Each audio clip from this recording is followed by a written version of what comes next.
So hey guys, welcome back to my YouTube channel. आपका स्वागत है हमारे एक वीडियो। तो जैसे कि आपने थंबनेल देख लिया होगा दोस्त, आज मैं बताने जा रहा हूँ रियलिटी ऑफ बीएसएनएल आखिर इस हकीकत तक कैसे पहुँचा। आज जो बीएसएनएल की स्थिति है उसके बारे में जो है कैसे पहुँचा और क्या कारण है इसका, तो उसके बारे में डिटेल में चर्चा करते हैं। तो यदि आप चैनल पर नए हैं तो प्लीज़ चैनल को सब्सक्राइब और बेल आइकन प्रेस जरूर करें ताकि आने वाली हर अपडेट आपकी मिलती रहे। तो चलिए वीडियो को शुरू करते हैं। तो दोस्त, सबसे पहले मैं बता दूं आपके लिए कि बीएसएनएल की स्थिति ये हुई कैसे। तो बीएसएनएल की स्थिति यानी 2009 से पहले, यानी 2009 से पहले बीएसएनएल की स्थिति जो है वो बहुत अच्छी थी। ठीक है, एक कंज्यूमर एक्सपेंशन और जो है दूसरा कंज्यूमर। तो दोस्त दो स्थिति थी, यानी जो रेवेन्यू जनरेट होता था बीएसएनएल का वो 2000 यानी 2009 से पहले जो है वो ज़्यादा मात्रा में रेवेन्यू इकट्ठा होता। रेवेन्यू मतलब जो पैसा आता था कंपनी का, और ख़र्चा जो है कम करना पड़ता था। लेकिन 2009 के बाद एक ऐसी स्थिति आई, वो कारण उसका क्या था, वो कारण था आपका जो बीएसएनएल के कर्मचारियों के कारण। बीएसएनएल के कर्मचारी यानी कोई भी कस्टमर है तो कस्टमर का जो है कोई भी प्रॉब्लम अगर नेटवर्क वगैरह में खड़ी होती थी तो उसका कारण जो था बीएसएनएल के कर्मचारी वो क्या करते थे, जो कंज्यूमर है यानी कस्टमर है उस पर जो है क्या करते थे, एहसान करते थे। तो एहसान को भी दोस्त समय लगता है थोड़ा सा। तो अब जो है ये स्थिति थी कि नेटवर्क को बेहतर करने के लिए और इस पर जो है बीएसएनएल के कर्मचारियों का कोई भी ध्यान नहीं गया। इसका कारण ये रहा कि 2019 ने, अब आप लोग सोचते होंगे कि ये स्थिति जियो ने लाकर खड़ी कर दी। तो जियो आया था 2016 में यानी 2016 में, लेकिन ये स्थिति 2009 में 9 से ही शुरू हो गई। इसका कारण यही था कि जैसे जो कर्मचारी हैं, कोई भी कस्टमर है तो वहाँ देरी से पहुँचना, देरी से काम करना, लांग लपेट करना, और जो है कस्टमर को बार बार जो है कॉल करके, या जो भी कस्टमर केयर नंबर होता है उस पर कॉल करता था कस्टमर, तो उस पर जो है ध्यान ना देना, बार बार 4 बार फ़ोन करने के बाद भी जो है बीएसएनएल के कर्मचारी ध्यान नहीं देते थे। तो उसका कारण ये रहा कि बीएसएनएल आज इस स्थिति में है। दूसरी चीज़, अब जियो आया। जियो कब आया? 2016 में। जब 2016 में जियो आया तो उसकी स्थिति जो है बहुत अच्छी थी और बहुत अच्छे से लॉन्च किया। तो अब जो मैं निजी और यानी जो है सार्वजनिक जो टेलीकॉम कंपनियां हैं उनमें यही अंतर होता है।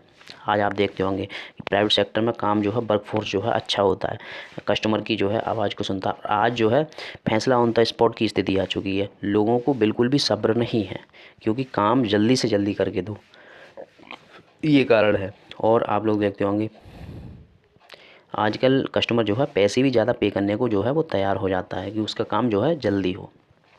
तो वही कारण है कि 2016 में बीएसएनएल की स्थिति तो डाउन हो चुकी थी।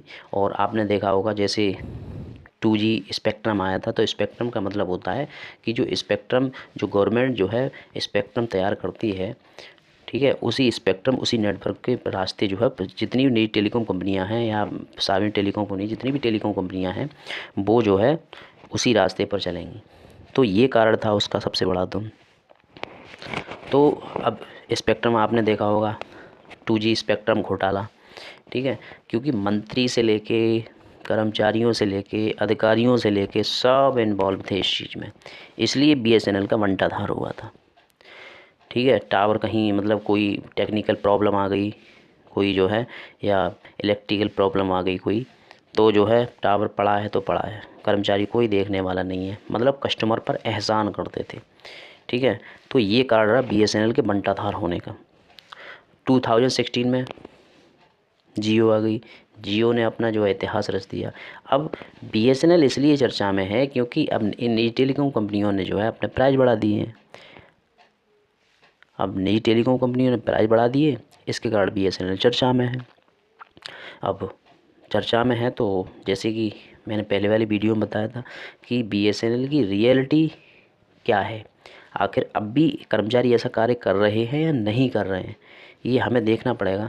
अब जैसे देखा होगा आपने, जो नई टेलीकॉम कंपनियां 4G 3G 4G 5G network पर आ चुकी हैं, ठीक है, लेकिन बीएसएनएल अभी भी 3G पर लटका हुआ है। ठीक है, तो इन चीज़ों को बीएसएनएल के कर्मचारियों को ध्यान देना पड़ेगा इन चीज़ों में, और जल्दी जल्दी, क्योंकि आज का जो आज की जो जनरेशन है वो फास्ट टैग में पहुंच गई है, यानी फास्ट वर्क चाहिए, लांग लपेट वाला काम नहीं चाहिए, फास्ट वर्क चाहिए। उसके लिए एक्स्ट्रा पैसा अगर लोगों को पे करना, जैसे आप कहीं भी जाते हैं कोई कार्य कराते हैं तो आपको आसानी हो तो आप एक्स्ट्रा 10-5 रुपये एक्स्ट्रा भी पे कर सकते हैं, ठीक है। तो उसके लिए फास्ट टैग कोड में काम करना पड़ेगा बीएसएनएल के लिए, तब इन नई टेलीकॉम कंपनियों के बराबर जो है वो काम करना, तब तो कस्टमर जो है कस्टमर बेस उसका बना रहेगा। और नई टेलीकॉम कंपनियों की तरह वर्कफोर्स को ट्रेनिंग देनी पड़ेगी कि आप कस्टमर से किस प्रकार से बिहेव करें और जो कंज्यूमर है उससे किस प्रकार से पेश आएँ। तो इन सारी चीज़ों पर बीएसएनएल के लिए ध्यान देना पड़ेगा, नहीं तो बीएसएनएल की स्थिति शायद ऐसी नहीं हो पाएगी जैसी इन नई टेलीकॉम कंपनियों की है। कितना भी रेट पहुंचा, आज आप देख सकते हैं अपने आसपास प्राइस ज़रूर बढ़ा दिए हैं रिचार्ज के, बट स्थिति नई टेलीकॉम को, हाँ कुछ मात्रा में जो है कस्टमर जो है घटे हैं नई टेलीकॉम कंपनियों के, लेकिन स्थिति वही है, फिर भी रिचार्ज करा